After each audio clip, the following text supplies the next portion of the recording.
All right, so, well, welcome back after 10 minutes of break or maybe your discussion. So now I will move ahead with the definition of sustainability, what sustainability is. So different organizations or people define it differently. The use of natural, but the general idea and concept is the same. If the definition is different, but the idea behind the definition or the general concept is the same. The use of natural product and energy in a way that it does not harm the environment. This is the definition given by Oxford Dictionary. Another definition by the Collins Dictionary is the ability to be maintained at a steady level without exhausting natural resource or causing severe ecological damage.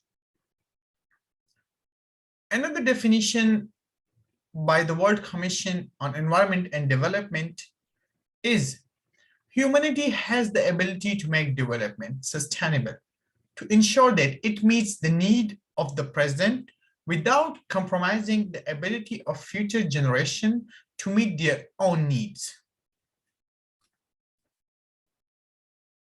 So in simple word, how I will define sustainability looking into these three definitions by three different organizations.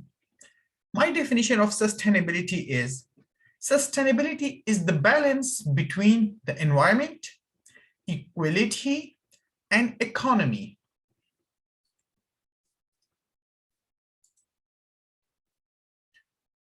So it is difficult to define, but the general idea doesn't seem that difficult. So as I have defined it, it is just the balance between three terms: environment, equality, and economy.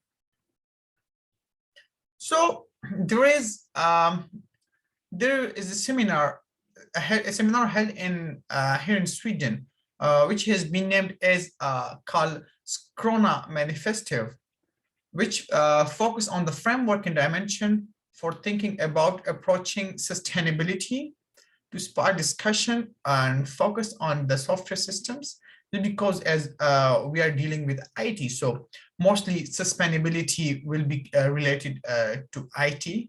So sustainability is a general term. So if we are using it for IT, we need to connect with the IT, information technology. So what is Karlskrona Manifesto? So before going to dimension of sustainability, I think I need to explain Karlskrona Manifesto a bit.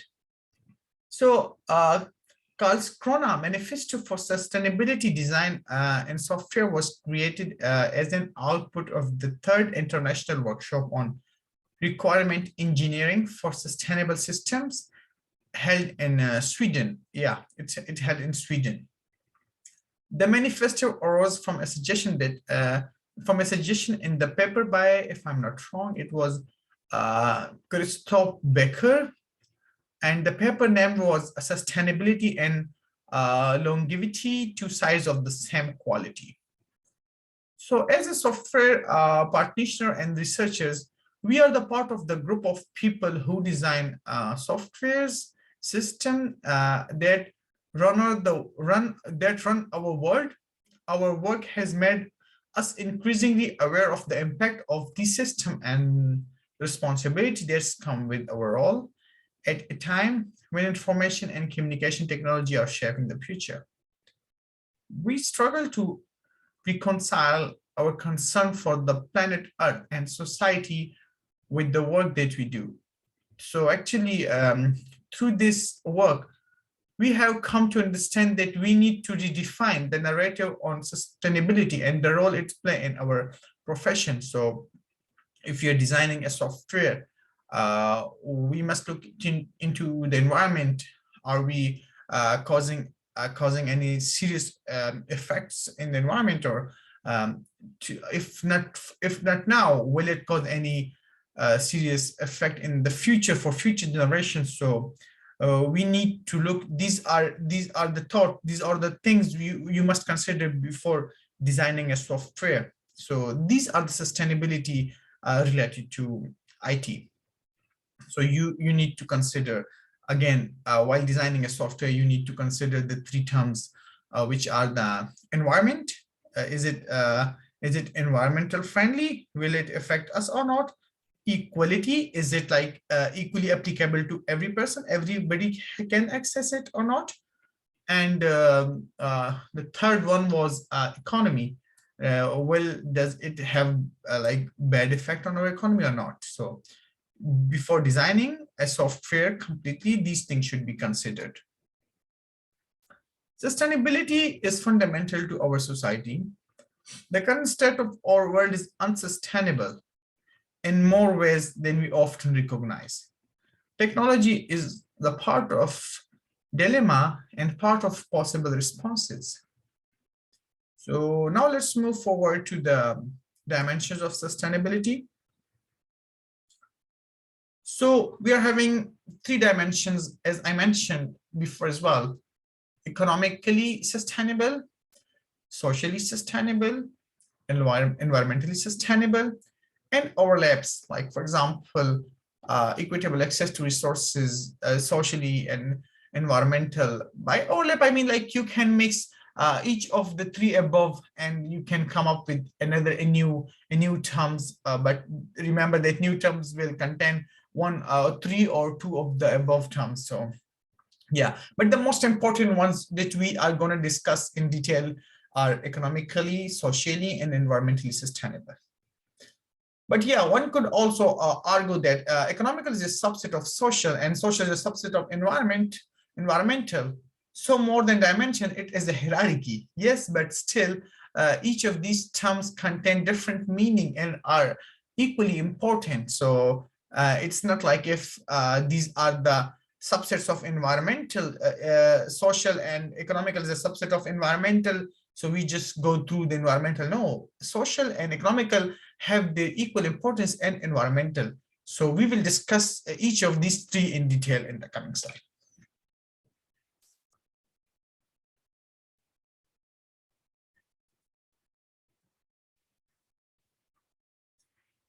All right, so I think we don't have details here over the slide, but I will explain in simple words here, looking into the points here. So what is economically sustainable?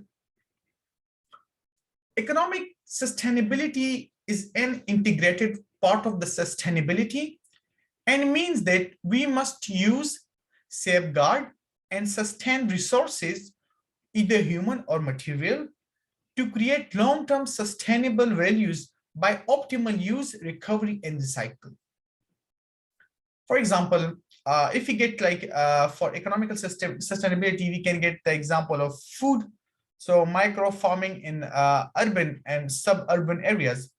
So what micro farming is? Micro farming, also known as urban farming, is a farming on residential or commercial property that is around less than 5 acres. Micro farming is being encouraged by sustainability groups in order to reduce carbon emission, increase local economic growth, increase public health, and improve food security. So it can be implemented in many kind of environments, from metro city lots to suburban backyards, and they can produce a variety of crops, and from crops from nut to vegetables or fruit. Also, if it's not produce some kind of vegetable, it still is a good thing to keep the environment clean in big cities. Like there's in Singapore, there are some quite big buildings, and if you see it from above, so you will not recognize like, oh yeah, this is completely a building. Like it's a kind of forest in the in a forest, and like you can see the trees are over the top of each other. So they have grown like quite big trees in that building balconies, and it's quite good and interesting. Also, even in Sweden, you can see like most of the people are having flowers or tree or plants inside their rooms or inside the building. So it's also quite a good thing, which help reduce different gases, because tree absorb them and they release oxygen. So it's really economically sustainable to have it. Now, going to social sustainability. What social sustainability is? social sustainability is the least defined and least understood of the different ways of approaching sustainability and sustainable development. What I mean, social sustainability has had considered less attention in public dialogue than economic and environmental sustainability, which we are going to cover in the next step. So they have not given very much importance to social sustainability as compared to the other two, but it is still very much important to us. According to the Western Australia Council of Social Services, social sustainability occurs when the formal and informal processes, systems, structures, and relationship actively support the capacity of current and future generation to create healthy and livable communities.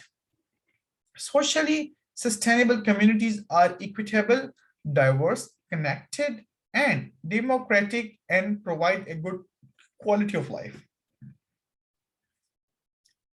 So, for example, social sustainability issues, I will give the examples like example of social sustainability issues include resolving racism and discrimination issues in school, workplace, social communities, and create a diverse community. So which terms, the three terms which sustainability depends on, we are referring it here is the equality. So actually we must provide everyone with equal rights. Equal opportunities for basic health is also a social sustainability issue. Human health and well-being is an important factor in social sustainability. Important measures of human health include life expectancy and infant mortality. Now, the third one is environmentally sustainable. What is environmentally sustainable?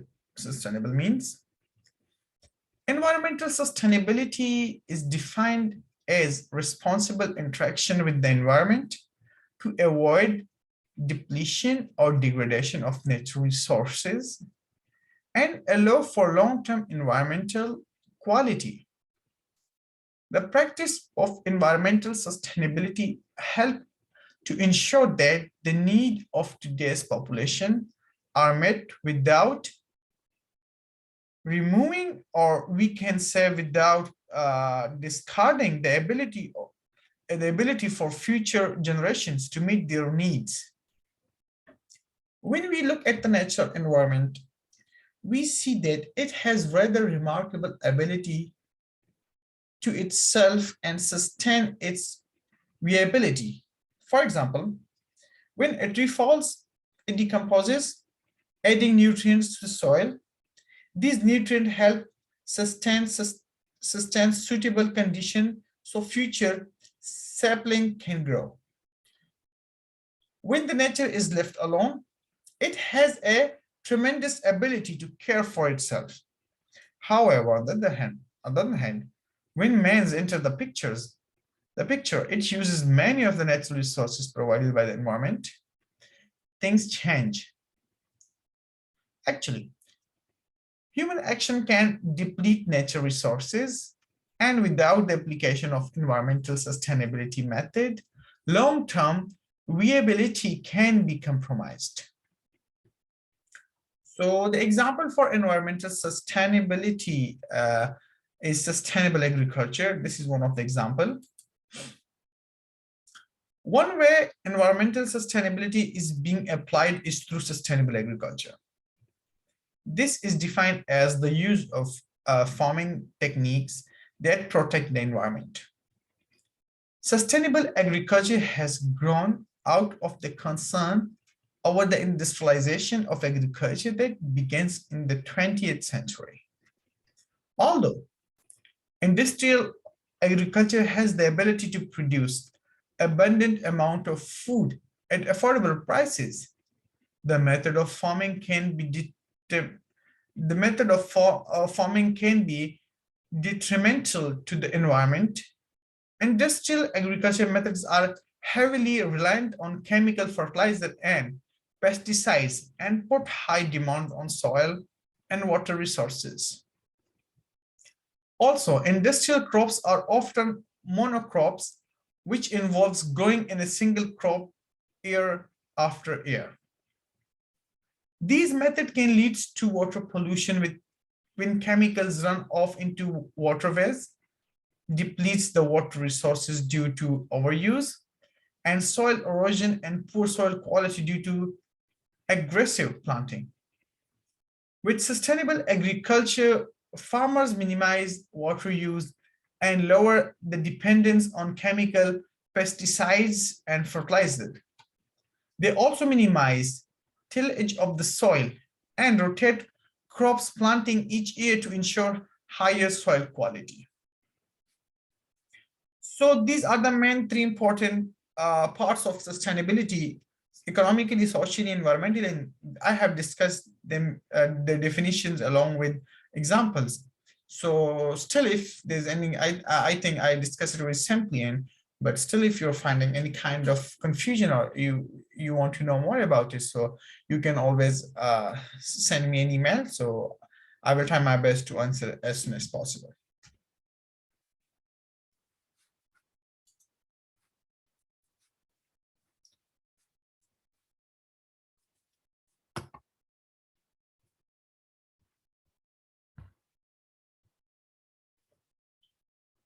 All right, so coming back to the Carlos Corona Manifesto. So what was the example of Carlos Corona Manifesto and what was actually discussed over there? So let's look into that.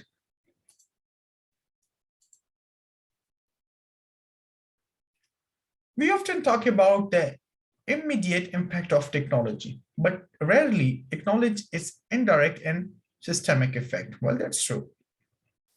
These effects plays out across all dimensions of sustainability over the short, medium, and long term. Software in particular play a central role in sustainability. It can push us towards growing consumption of resources, growing inequality in society, and lack of individual self-worth.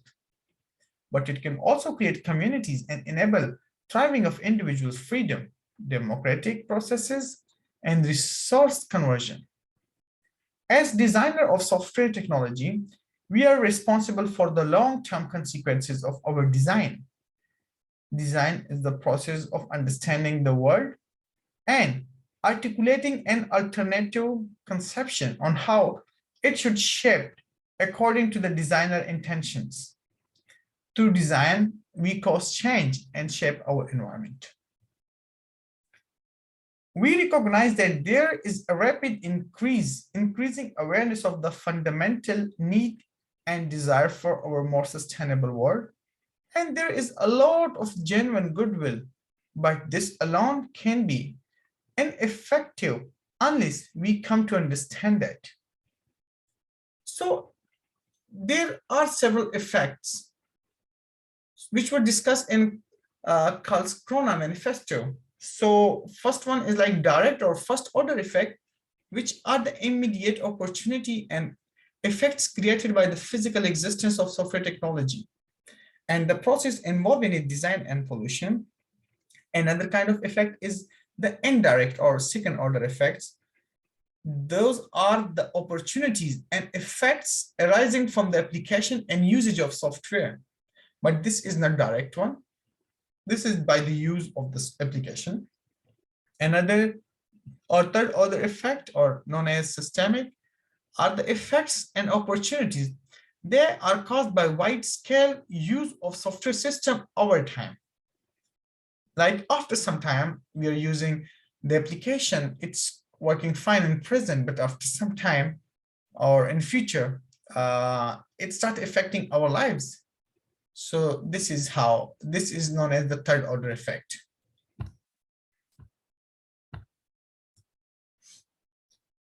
So we recognize that there is rapidly increase in awareness of fundamental need and desire for more sustainable world. and there is a lot of genuine goodwill, but this alone can be effective unless we came to understand the following. So, number one, there is a perception that there is a trade-off to be made between present needs and future needs, reinforced by a common definition of sustainable development, and hence that sustainability requires sacrifices in the present for the sake of a future generation, whereas it is possible to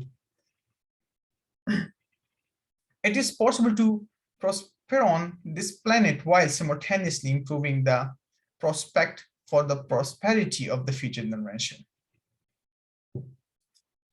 Well, I will also share the link, or I think the link to this complete seminar is shared in the slides as well. So you can go and read that in detail in order to understand it. And if you find something hard, you can always reach out to me. But I'm pretty sure it's quite simple written here in the slide. So I hope it will not be hard for you guys to not understand it.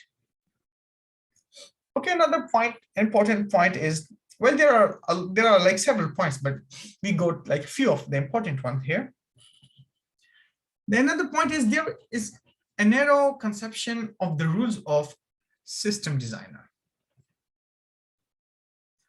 or there's a perception between the trade-off made between.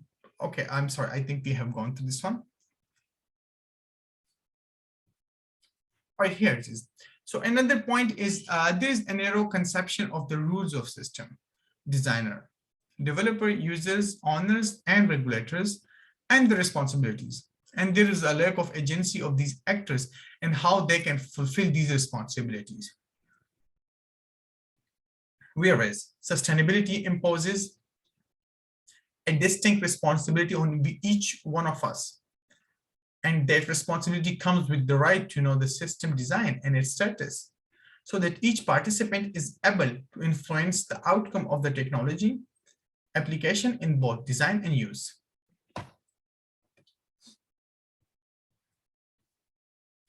So, well, yeah, this one, actually, I didn't skip this slide. I have already mentioned, like, in the previous slide, these are already defined, like the orders of the effects of the sustainability, direct, indirect, and systemic effects. So it's like it's the same thing, but at this point, and these slides are exactly taken from the seminar. So yes, it's the same thing.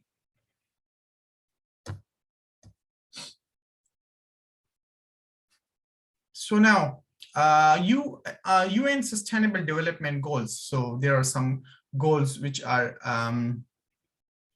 UN is going to achieve in 2030. So for the development purposes, and we are going through it now one by one. So what is the first goal is no poverty.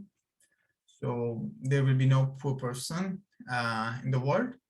So they are actually trying to provide the basic necessities of life. So everyone eat. So yes, there will be no poverty. So again, like the zero hunger, which is connected to the first point as well. So you can see if there is no poverty, everybody will be happy. They will be having something to eat. So there will be zero hunger.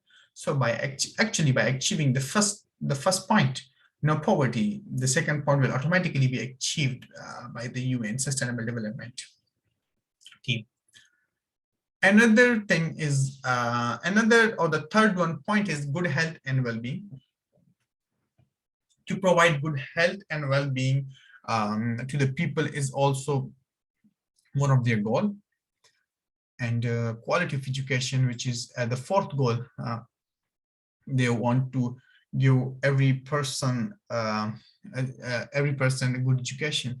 I believe every person deserves to get education as much as possible, and I believe education should be free so that everybody can get as much as possible. So yeah, quality of education is the fourth goal of the UN Sustainable Development Team to achieve before or in 2030. Another, or the fifth point, is gender equality. So, well, yeah, in most of the Western countries, we can see that they are working really good in gender equality, and everyone is equal, getting their equal rights in this country. But still, we are seeing that in some of the countries, there are like, you know, LGBTs or the minorities are not getting their equal right, and people are considering people are not considering them like, oh, I don't have the exact word what to say, but still, like, they feel that they are not like them. The normal people don't consider them like normal human beings, and they are treating them bad. So to provide equality, gender equality to every human being is the fifth goal of the UN Sustainable Development Team. And the sixth goal is providing clean water and sanitation, which is quite explainable from the point.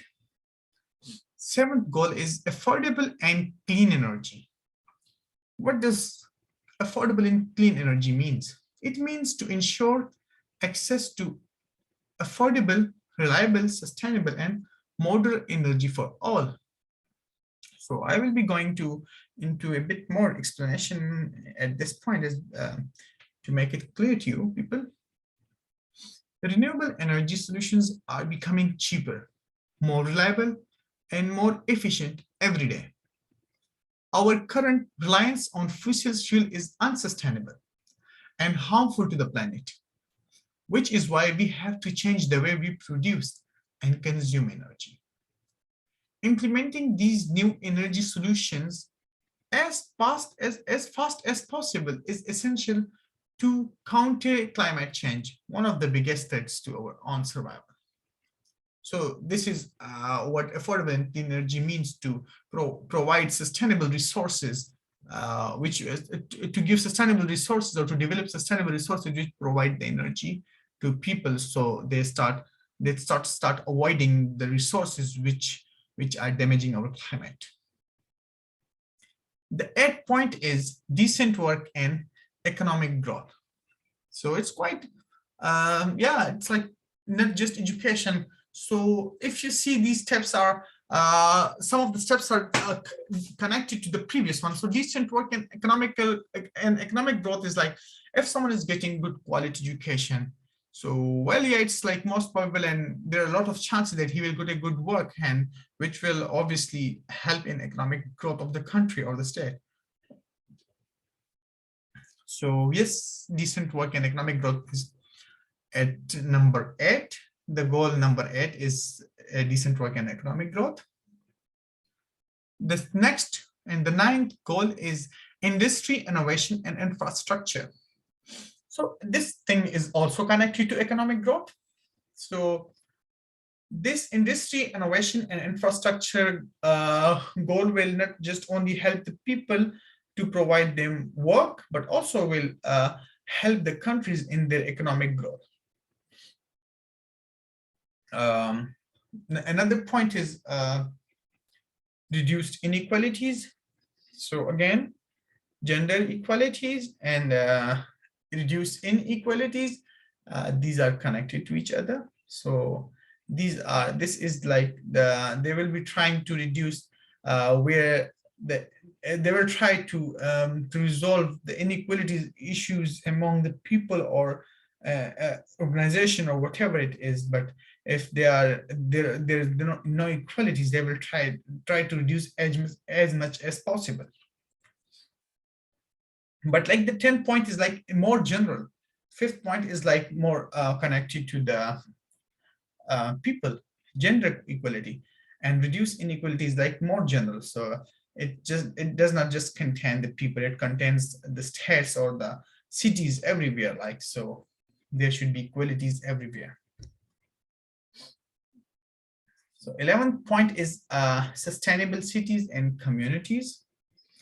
What does actually sustainable cities and communities mean? It means making cities and human settlement inclusive, safe, resilient, and sustainable. Well, let me explain this a bit. The world's population is constantly increasing. To accommodate everyone, we need to build modern, sustainable cities. For all of us to survive and prosper, we need new intelligent urban planning that creates safe, affordable, and resilient cities with green and culturally inspiring living conditions. So the 12th goal is responsible consumption and production. Responsible consumption and production means ensure sustainable consumption and production patterns. Our planet has provided us with an abundance of natural resources, but we have not utilized them responsibly and currently consume far behind what our planets can provide. We must learn how to use and produce in sustainable way that will reverse the harm that we have created to our planet.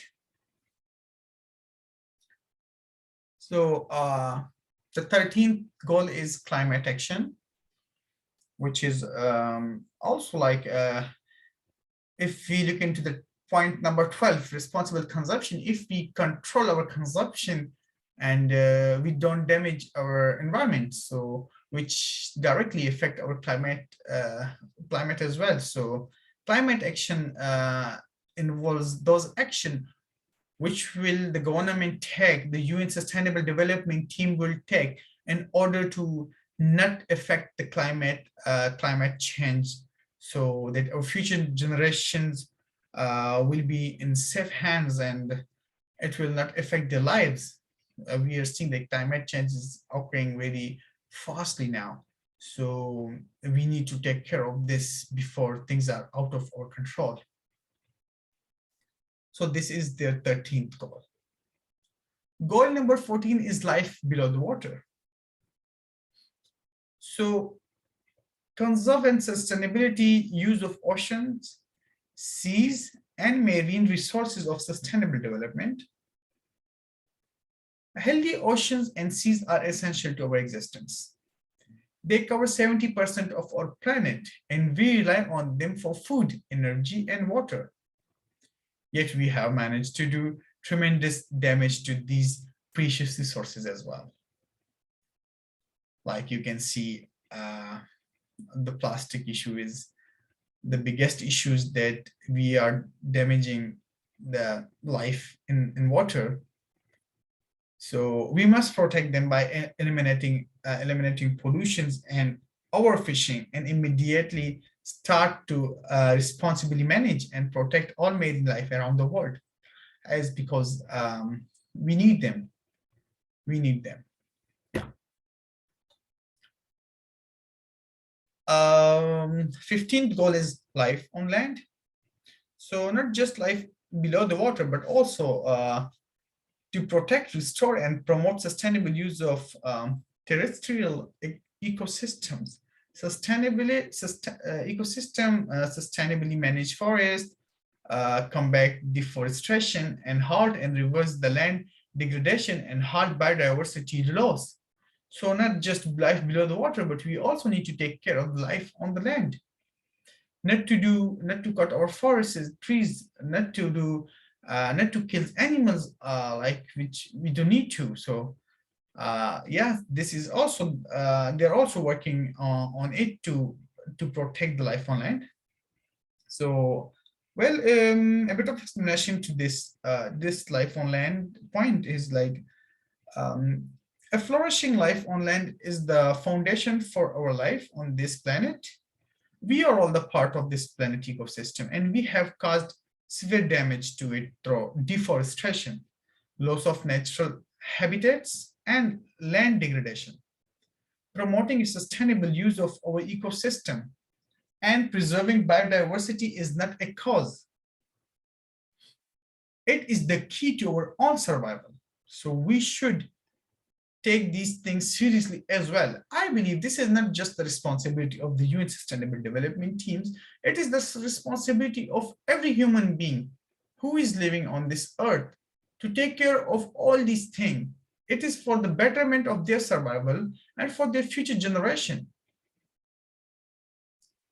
16th point is peace, justice, and strong institutions. So yeah, to have a peace and justice in a state or on the land, strong institution must be developed to look into it and to take action against the people who are who are creating who are destroying the peace or justice in a place.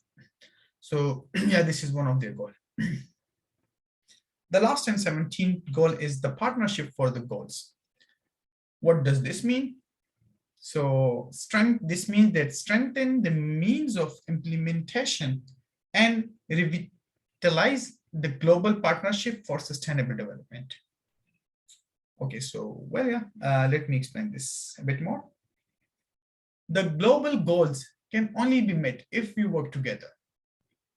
International investment and support is needed to ensure innovative technological development, fair trade, and market access, especially for developing countries. To build a better world, we need to be supportive, empathetic, inventive, passionate, and above all, cooperative. So partnership is very much important. So yeah, these are the 17 goals of the UN Sustainable Teams, and they are trying to achieve these goals in 2030. So yeah, let's have a 2-minute break, and I'll be right back soon.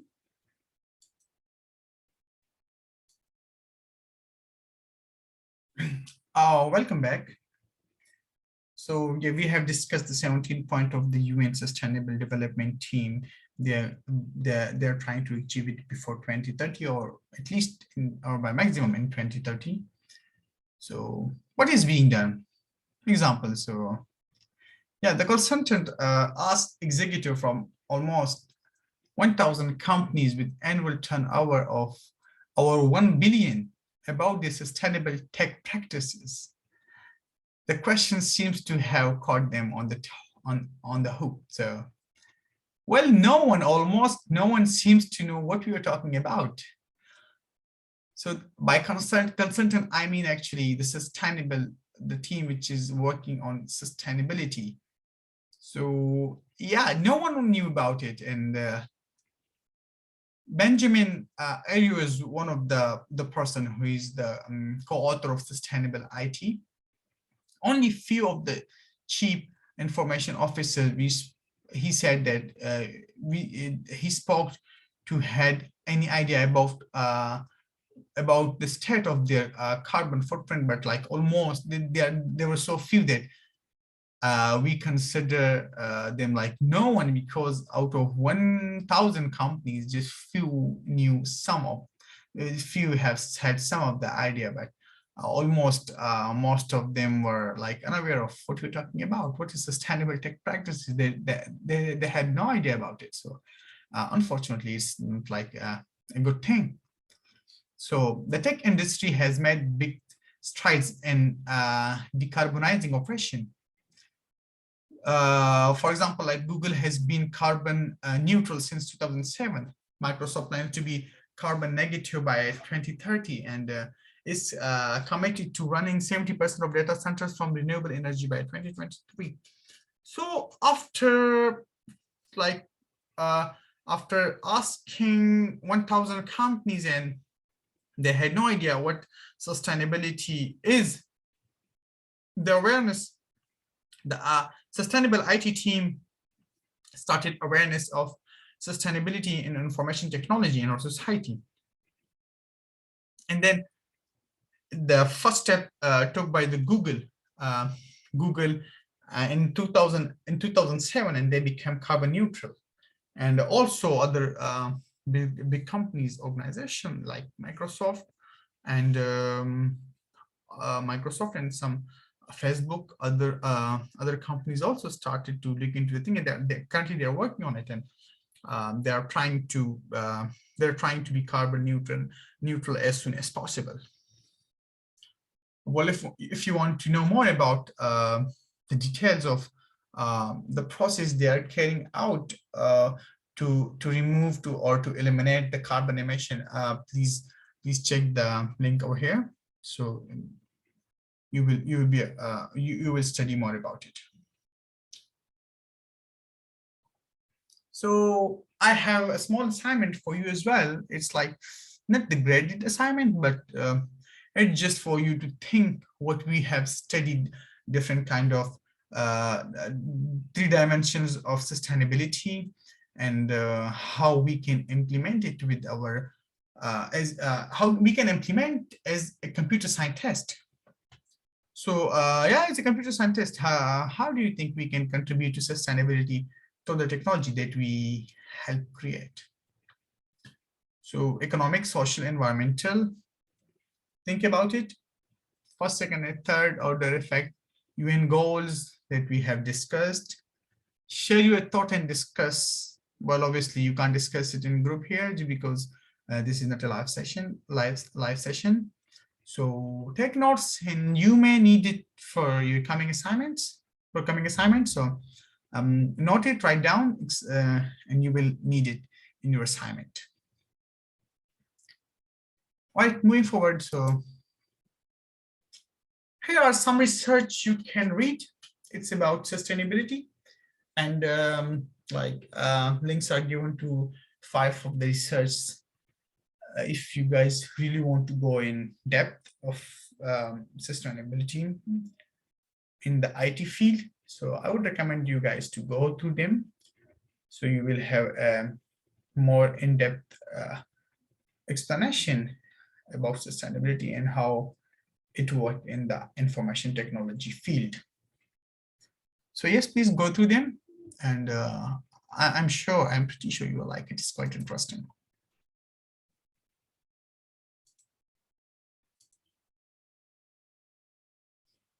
So sustainability, an afterthought. Sustainability should be considered all the time, not just at the end of the project, not just at the start of the project, but you should consider it all the time.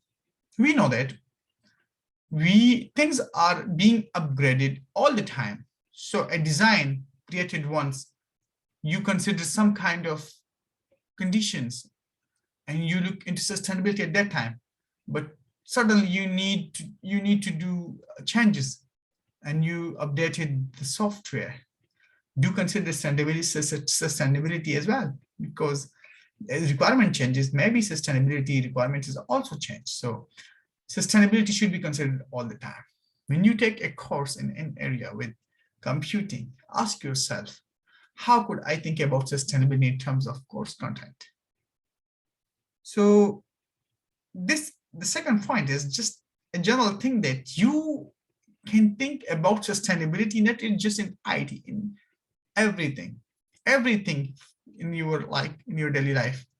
Think about it, like getting up in the morning and you're doing something, just think about it. How will this affect my present, or if not my present, how will it affect my future in a bad way? If you're doing some kind of task, daily task, so even though excessive amount of exercise, if you do more exercise than it required, your body will be tired and you may damage some of your muscles. So, well, these things, this is also a kind of sustainability. You should think about it all the time. It's not just like you are considering IT, and in IT, not just the end of the project. No, everywhere in the IT, everywhere in your daily life, you need to think about it. So yeah, it is one of the idea, or I can say the main idea of the Karlskrona Manifesto in 2015 was that if we don't take sustainability into account when designing, no matter in which domain and for what purpose, we miss the opportunity to cause a positive change. How can you make a positive change if you don't take sustainability into account? So this was the main idea. And because of this idea, seminar held, and then they discussed their points. So, well, yeah, this was the end of our lecture for today. And next week, there will be a lecture on technical topics, introduction to C programming. And about the questions comment, like if you want to have any questions, please email me or email the main teacher, Zainab. So we will try our best to reach out to you and to answer you as soon as possible. Yeah, that's a promise. And yeah, image credit, all images are taken from Unsplash, Pexabay, and Alvin Portal. These are the websites where you can get the images which don't have any copyright. So these are free images and you can use it the way you want.